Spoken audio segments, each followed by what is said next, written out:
আমাকে যদি মহব্বত করো তাহলে নবীর ইত্তিবা করো। তার ইত্তিবা করার জন্য বলেছে বিশ্বনবী মুহাম্মদুর রাসূলুল্লাহ সাল্লাল্লাহু আলাইহি ওয়াসাল্লাম। বন্ধুগণ, কেমন একজন পয়গম্বরের ইত্তিবা করার জন্য আল্লাহ পাক বলেছেন। হযরত আবু মাহযুরা রাদিয়াল্লাহু আনহু একজন সাহাবা ছিল। ইসলাম ধর্ম গ্রহণ করার আগে বাল্যকালে ইহুদি ছিল। বন্ধুগণ, ছোট্ট ছোট্ট সন্তানেরা ইহুদিরা খেলাধুলা করতেছে, আর হযরত বিলাল রাদিয়াল্লাহু আনহুর আযান নিয়ে তারা ঠাট্টা মশকারি করে। এখন যদি আমাদের সন্তানেরা, যদি আমরা জামাতের আমির সাহেব, জিম্মাদার সাহেব, মাওলানা সাহেব, মুফতি সাহেব, মসজিদের ইমাম সাহেব, খতিব সাহেব, আমাদের সম্মুখে যদি কোনো সন্তান যদি আল্লাহর নাম নিয়ে ঠাট্টা মশকারি করে, ছোট্ট মানুষ, তাহলে আমরা সাথে সাথে ধমক দেই, এই তুই কোন মায়ের সন্তান, তুই কোন বাবার সন্তান, তোর বাবা কিরম, তোর মা কিরম, যে আল্লাহর নাম নিয়ে ঠাট্টা মশকারি করে। আর যদি আযান নিয়ে ঠাট্টা মশকারি করে তো উপায় নাই। বন্ধুগণ, দেখেন নবীর আদর্শ, কোন নবীর ইত্তিবা করার জন্য আল্লাহ পাক বলেছে। বন্ধুগণ শুনেন, হযরত আবু মাহযুরা ইসলাম ধর্ম গ্রহণ করার আগে ছোট্ট মানুষ ছিল। কয়েকজন সন্তান একত্রিত হয়ে হযরত বিলাল রাদিয়াল্লাহু আনহুর আযানকে তারা ঠাট্টা মশকারি করে।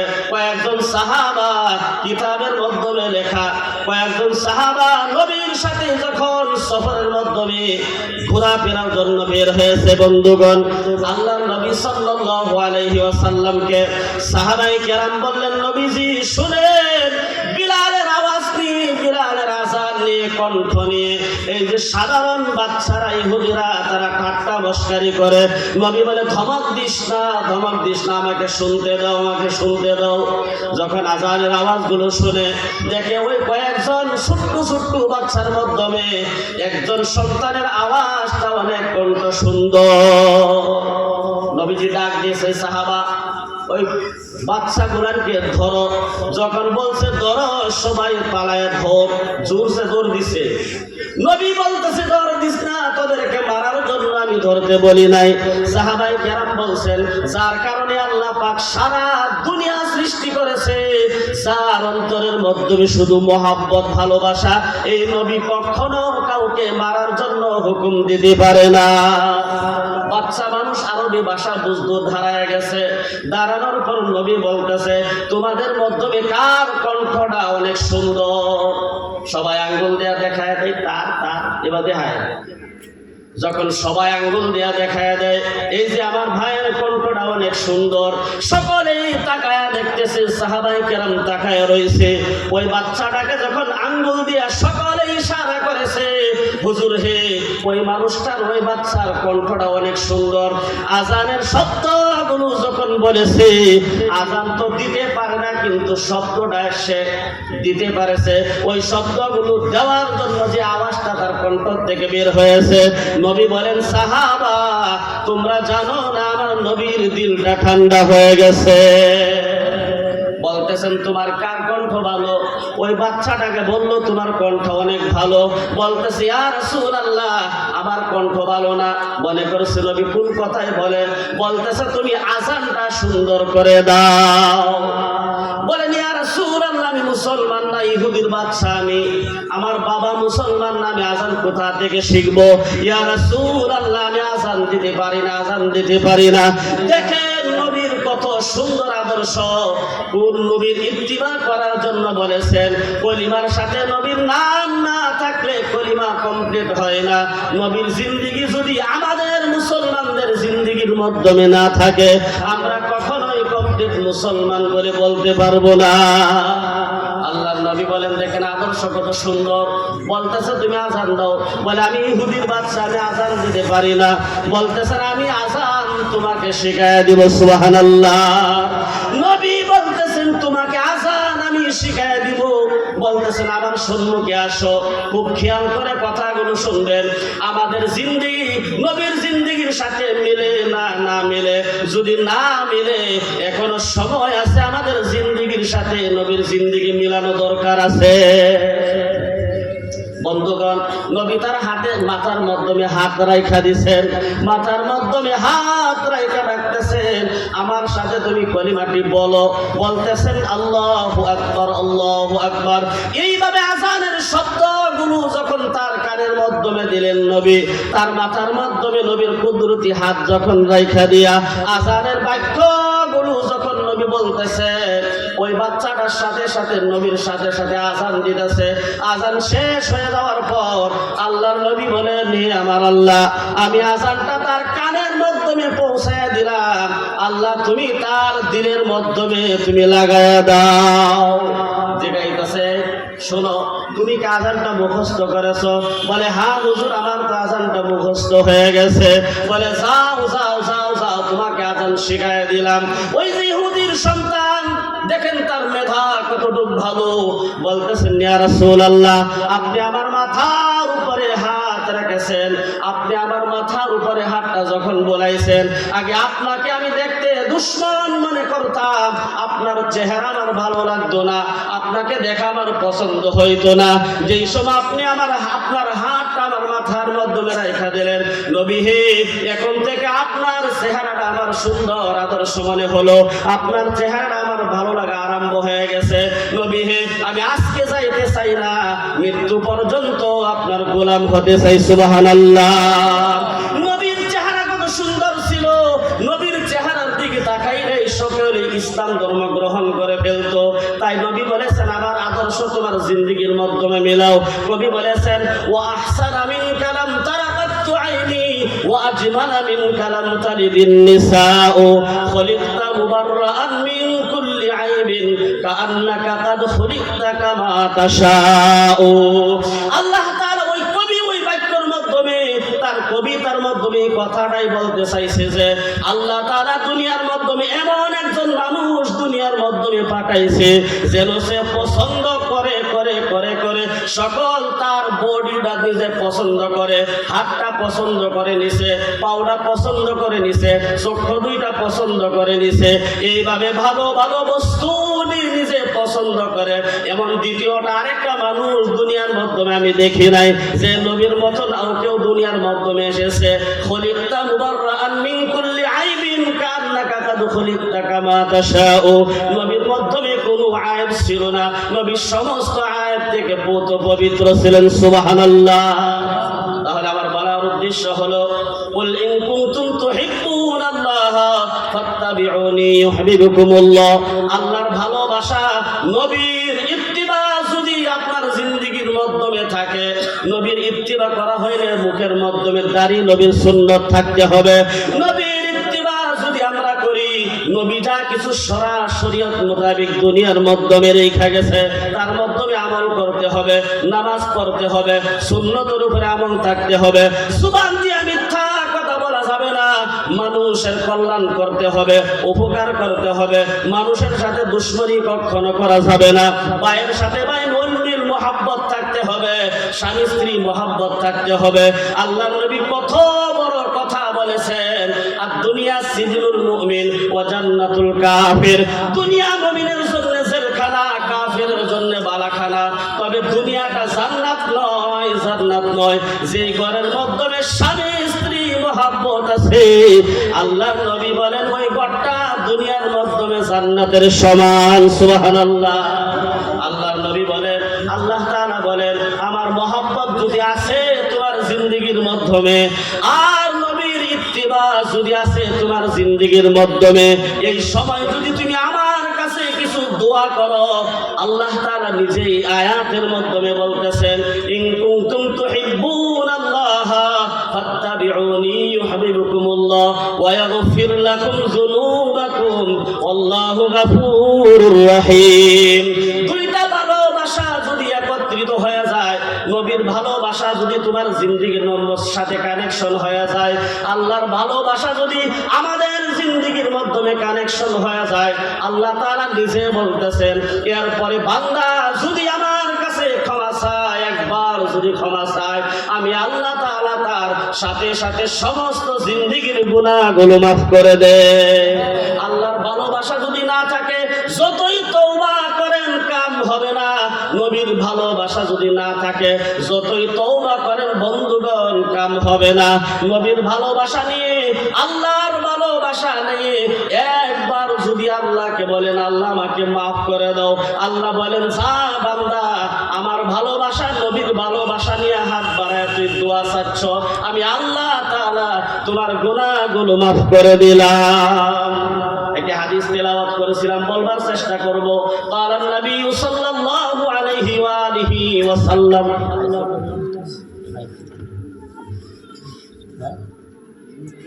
কালান নবী সাল্লাল্লাহু আলাইহি ওয়া সাল্লাম, দেখেন নবীর ভালোবাসা কতটুকু থাকতে হবে।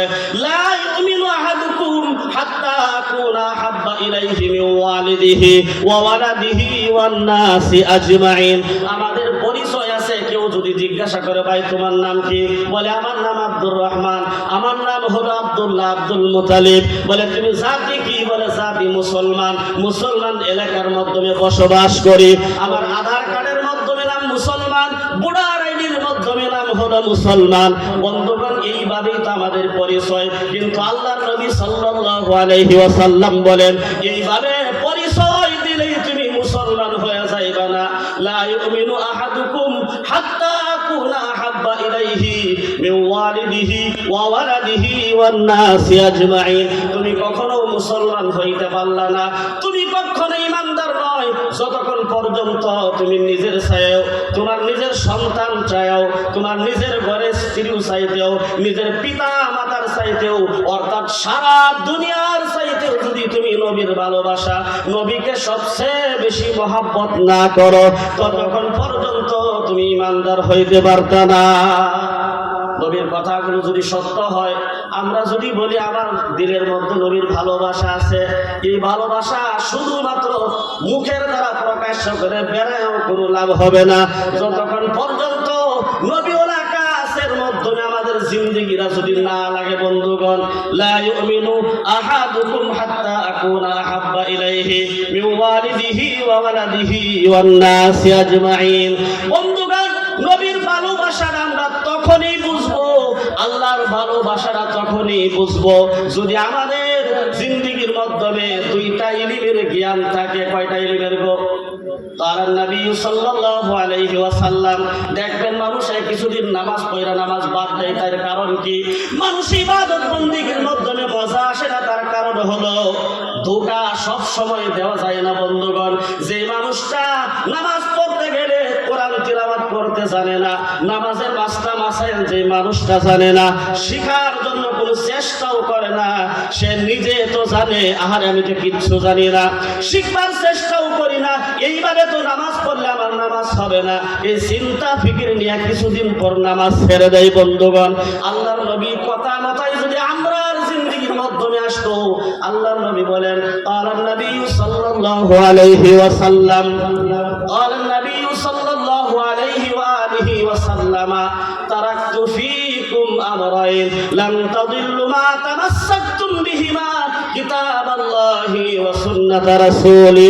আল্লাহর নবী বলেন আমি দুনিয়া থেকে বিদায় হয়ে গেছি, কিন্তু আমার উম্মতকে খালি হাতে দুনিয়ার মাধ্যমে ছাইরা যায় নাই। আমার উম্মত জাহান্নামের রাস্তার মাধ্যমে ঘোরাফেরা করবে, জাহান্নামবাসী হয়ে যাবে, জাহান্নামের আসামি হয়ে যাবে। আমি এইভাবে উম্মতকে দুনিয়ার মাধ্যমে ছাইরা যায় নাই, আমি আমার উম্মতকে দুনিয়ার মাধ্যমে জান্নাতের মেহমান বানানোর রাস্তা আমি দুনিয়ার মাধ্যমে রাইখা গেছি। আল্লাহর নবী বলেন যার হাতের মাধ্যমে দুইটা জিনিস আছে। কয়টা জিনিস?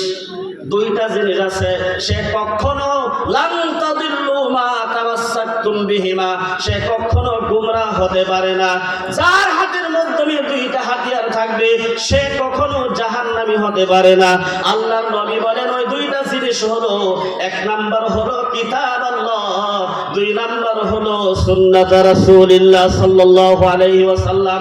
একটা হলো আল্লাহ তাআলার কোরআন, দুই নাম্বার হলো কোরআনের ব্যাখ্যা, যে হাদিসগুলো নবী দুনিয়ার মাধ্যমে রাইখা গেছে।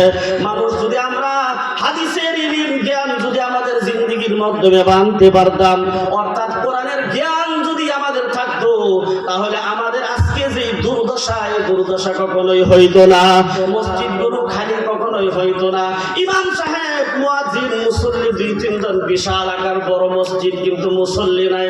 বন্ধুগণ, তার কারণ হলো একমাত্র কোরআনের জ্ঞান না থাকার কারণে, নবীর ইলমের জ্ঞান না থাকার কারণে অবস্থা। তার কারণ হলো সাহাবায়ে কেরাম যখন শুনতেন নামাজের সময় হয়ে গেছে, যত আজ পর্যন্ত সৌদি আরবের মাধ্যমে যারা বড় বড় বিজনেস করে, কোটি কোটি কোটি টাকার মালিক যারা আছেন, বড় বড় গোল্ডের বিজনেস করে, হাজী সাহেবরা যারা হজ করার জন্য গিয়েছেন, তারা এসে বলে, আহারে এত দামি দামি সম্পদ, কোটি কোটি টাকার বিজনেস করার পর যখন নাকি মসজিদে আযান হয়ে যায়, দোকানগুলো বন্ধ করে না, সবগুলো ফালায়া মসজিদে নামাজের জন্য চলে যায়।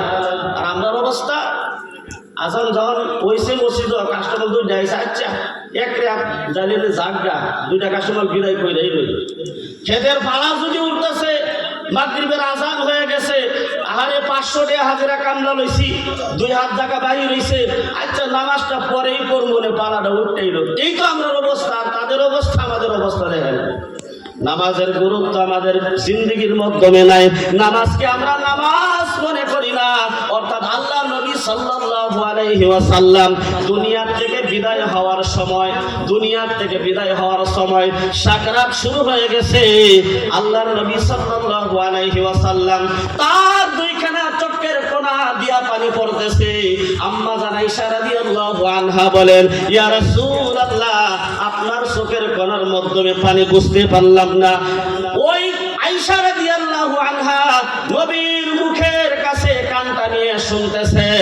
আল্লাহর নবী সাল্লাল্লাহু আলাইহি ওয়াসাল্লাম দুনিয়া থেকে বিদায় হওয়ার সময় শেষ কথাটা, শেষ বাক্যটা যেটা বলেছিল, আস-সালাত আস-সালাত আস-সালাত ওয়া মা মালাকাত আইমানুকুম, আমার উম্মতেরা মৃত্যু পর্যন্ত তোমরা নামাজ ছাইরা দিও না।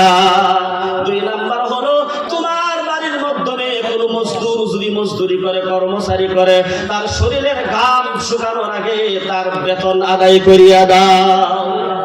এখন তো যে কথা নবী শেষে বলছে, আমরা তো এই কথা অনেক দূরে ভাগাই দিচ্ছি। নামাজ কেন আদায় করলি না? এক ওয়াক্ত জোহরের নামাজ তুমি কেন ছাইরা দিছো? বান্দা বলবে, আল্লাহ গো, মাথার মাধ্যমে বিষ ছিল, শরীরের মাধ্যমে বুখার ছিল, আল্লাহ অনেক জ্বর ছিল, অনেক বেমারের মাধ্যমে গ্রেফতার ছিলাম। এই কথা যখন আল্লাহ বান্দা যখন আল্লাহর সম্মুখে রাইখা দিবে, বান্দা তো আছে না গো বাতামশা, বাহানা আছে না গো, বাহানা কিন্তু কিয়ামতের দিন করবে, আল্লাহ আমি তো নামাজ পড়তে পারি নাই, শরীরে অসুস্থ ছিলাম। আল্লাহ তাআলা তখনই হযরত আইয়ুব আলাইহিস সালামকে সাথে সাথে তার সম্মুখে হাজির করে দিবে। কিতাবের মাধ্যমে লেখা আছে, আল্লাহ তাআলা আইয়ুব আলাইহিস সালামকে এমন বেমার দিয়েছিলেন, এমন বেমার দিয়েছিলেন, ওনার বেমার যদি সারা দুনিয়ার মানুষের জিন্দেগির মাধ্যমে বাইটা দিত, সমানভাবে বন্টন করা যাইতো, তাও মানুষ বেমারের মাধ্যমে বরদাস্ত করতে পারতো না। এমন বেমার দেওয়ার পরে আল্লাহ তাআলা বলবেন, আইয়ুব রে, তোর জিন্দেগির মাধ্যমে কয় ওয়াক্ত নামাজ তুই কাজা করছস? বাদ তো দূরের কথা, তোর জিন্দেগির মাধ্যমে কয় ওয়াক্ত নামাজ তুই কাজা করছস? আইয়ুব আলাইহিস সালাম কিতাবের মাধ্যমে লেখা বলবে, আল্লাহ আমার জুবানের মাধ্যমে পর্যন্ত কিরা হয়ে গিয়েছিল, আল্লাহ আমার শরীরের মাংসগুলো পয়সা পয়সা জমিনের মাধ্যমে পড়া ধরেছিল, সারা শরীরের মাধ্যমে কিরা হয়ে গিয়েছিল, তারপরেও মুহূর্তের জন্য আল্লাহ তাআলা আপনাকে আমি আইয়ুব ভুলে যাই না। আমরা যাই হোক, আল্লাহ তাআলা আমাদের সকলকে বোঝার জন্য তৌফিক দান করুন। قال النبي صلى الله عليه وسلم, নবী বলেছেন, তারাক্তু ফিকুম আমরাইন, বন্ধু হ্যাঁ 2টা জিনিস আপনারা ধরেন, একটা হলো কোরআন আর একটা হলো হাদিস। কোরআনে কারীম এত বরকতময় কিতাব, একটা সূরার বরকত অল্প বলে আপনাদের সম্মুখে 29 নাম্বার পারা সূরা মুলক আল্লাহ তাআলা কেমন বরকত দিয়েছেন। তাবারাকাল্লাযী বিয়াদিহিল মুলকু ওয়া হুয়া আলা কুল্লি শাইইন কাদির। আল্লাহ তাআলা বলেন, বান্দা এত দামি সম্পদ কোরআনে কারীম, বান্দা যখন তিলাওয়াত করে প্রত্যেকটা হরফে হরফে তার আমলনামায় 10টি করে নেকি হয়ে যায়। এই যে আয়াতগুলো তিলাওয়াত করলাম, আমার আমলনামায় যেমন যেমন নেকি হয়েছে, আপনারা শুনছেন আপনাদের আমল নামায় তেমন নেকি জমা হয়েছে। একজন সাহাবী হযরত ইবনে আব্বাস রাদিয়াল্লাহু আনহু একজন সাথীকে বলতেছেন, বন্ধু হে, আল্লাহর নবী আমাকে একটা সুসংবাদ দিয়েছে, হাদিয়া